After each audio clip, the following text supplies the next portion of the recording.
Waktu menuju pemilihan presiden dan calon wakil presiden 2024 sudah semakin dekat. Tensi politik semakin tinggi, bahkan tak jarang saling sindir antar pasangan calon dan para tim suksesnya pun tak terhindarkan.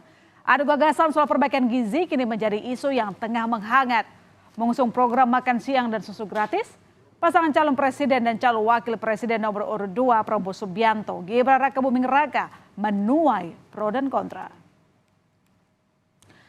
Dalam debat Cawapres 22 Desember lalu, Gibran Rakabuming Raka menyebut program makan siang gratis sebagai bagian dari infrastruktur sosial menuju Indonesia Emas, saudara. Cara itu dinilai akan menciptakan efek ganda. Untuk jangka panjang, pemberian makan siang dan susu gratis dinilai sebagai investasi untuk meningkatkan kualitas sumber daya manusia. Menurut tim kampanye nasional Prabowo Gibran, program ini sudah digagas Prabowo sejak lama. Siang gratis ini adalah investasi menuju Indonesia Emas. Program makan siang gratis 400T ini adalah stimulan untuk ibu-ibu, warteg-warteg, warung-warung, catering-catering yang ada di daerah. Bayangkan 400T mengucur ke daerah-daerah. Semua ibu-ibu ikut memasak makan siang untuk anak-anak kita. Itu Pak yang saya maksud dengan infrastruktur sosial. Namun program makan siang dan susu gratis yang diusung pasangan Cawapres Prabowo Gibran disindir pihak pasangan calon presiden dan calon wakil presiden nomor urut 3, Ganjar Pranowo dan Mahfud MD. Program itu dinilai menghabiskan anggaran sementara masih banyak fasilitas kesehatan belum memadai. Mahfud bahkan mempertanyakan prospek program yang disebut akan menelan anggaran kurang lebih 400 triliun rupiah. Ia juga bilang pasangan Ganjar Mahfud juga punya program untuk perbaikan gizi yang katanya akan lebih memberdayakan masyarakat. Makan siang gratis itu menurut bagus lah, tetapi prospeknya apa? Gitu. Kita lebih dari itulah. Orang tidak hanya dikasih ikan, tapi diberi pancingnya. Sementara Capres nomor urut 3 Ganjar Pranowo sempat menyinggung tentang program makan siang gratis dibandingkan dengan program internet gratis yang tengah digaungkan pasangan Ganjar Mahfud. Ia menyebut sejumlah masyarakat yang pernah ia tanya lebih memilih internet gratis karena bisa menunjang komunikasi. Harapannya dengan internet gratis bisa meningkatkan akses informasi terutama bagi pelajar maupun pelaku UMKM. Menyiapkan infrastruktur persebarannya ya. Kalau kemudian kita mau adil ya di remote area juga mendapatkan itu. Yang kedua dari sisi kecepatan. Yang ketiga tentu kita bicara siapa yang mesti memanfaatkan ini. Maka pilihan kita yang pertama adalah para pelajar. Tadi ada masukan juga UMKM. Oke, saya kira itu masuk juga. Maka kalau mereka bisa mendapatkan internet gratis, saya kira apa yang menjadi potensi dari mereka akan bisa terangkat. Menanggapi sindiran-sindiran yang ada, tim kampanye nasional Prabowo Gibran tampaknya tidak ambil pusing. TKN pun tidak mempersoalkan kritik soal program makan siang gratis. Mereka hanya menegaskan bahwa makan siang dan susu gratis merupakan program prioritas untuk memperbaiki gizi anak-anak Indonesia demi menyambut era bonus demografi.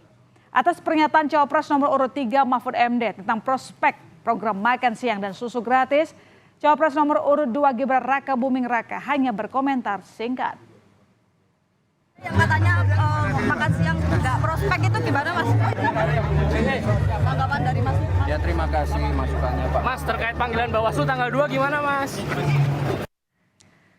Saudara, kembali pada pernyataan Cawapres nomor urut 3 Mahfud MD yang bilang pihaknya punya program gastronomi yang disebut-sebut sebagai program tandingan dari program makan siang dan susu gratis milik pasangan Prabowo dan juga Gibran. Arti kata gastronomi sendiri yakni berkaitan dengan seni menyiapkan hidangan yang lezat.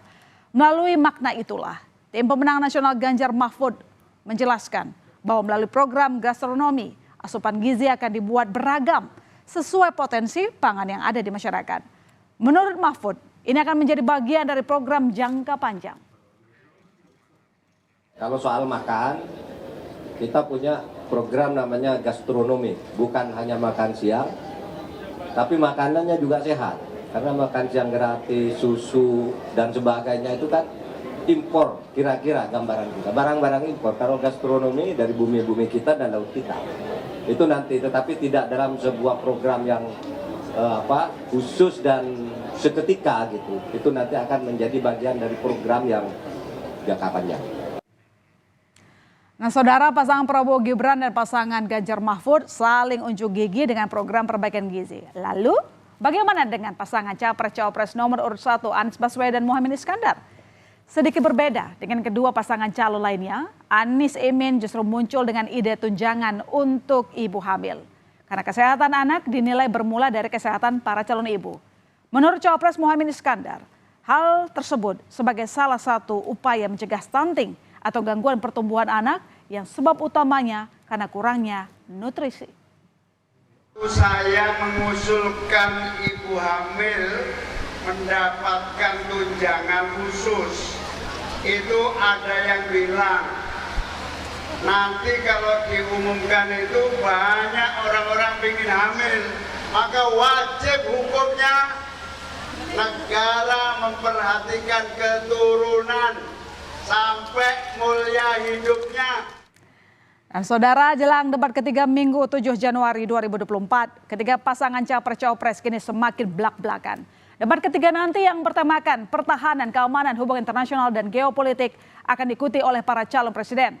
Selain sebagai ajang untuk menonjolkan program yang mereka usung, harapannya juga bisa memikat hati para calon pemilih dalam Pilpres nanti. Para calon presiden pun mengaku telah mulai bersiap-siap agar memperoleh hasil yang lebih baik. Dari sisi calon presiden nomor urut 1, Anies Baswedan mengaku siap menghadapi debat Capres dengan membaca buku yang berkaitan dengan tema debat seperti pertahanan, keamanan, dan geopolitik. Ia juga berdiskusi dengan tim serta tokoh-tokoh yang berkaitan dengan tema tersebut. Tim Nasional Pemenangan Anies Imin menambahkan, debat akan penuh dengan ide dan gagasan yang seru. Anies juga menyiapkan diri dengan menghadiri forum gagasan bertemakan seperti tema debat ketiga nanti. Sementara, Wakil Ketua Tim Kampanye Nasional Habibur Rahman memastikan tema debat kali ini akan menguntungkan Capres nomor urut 2, Prabowo Subianto. Prabowo disebut tidak melakukan persiapan khusus, namun akan fokus menyampaikan gagasan-gagasan terkait pertahanan dan geopolitik. Yang menyebut Prabowo akan berusaha meyakinkan masyarakat bahwa Indonesia butuh pemimpin berani di kancah internasional. Nah, bagaimana dengan Capres nomor urut 3 Ganjar Pranowo? Menurut Ganjar, ada sejumlah isu pertahanan keamanan yang krusial dan perlu dibahas dalam debat. Antara lain, kesiapan transisi alutsista, industri pertahanan dalam negeri, hingga perlindungan pekerja migran. Ganjar mengaku siap dan tak gentar, meski dua capres lainnya mengaku menguasai tema debat kali ini. Semakin mendekati Pilpres, maka semakin penasaran pula masyarakat terhadap program dan sosok para kandidat Capres-Cawapres. Satu persatu program unggulan para pasangan calon dikritisi, bukan hanya oleh rakyat, namun juga oleh sesama peserta Pilpres. Para capres yang akan berlaga dalam debat ketiga Minggu nanti diharapkan bisa menyampaikan ide-ide mereka dengan lebih jelas. Dan tentunya siapapun yang menjadi pemenang dapat merealisasikan janji-janji mereka.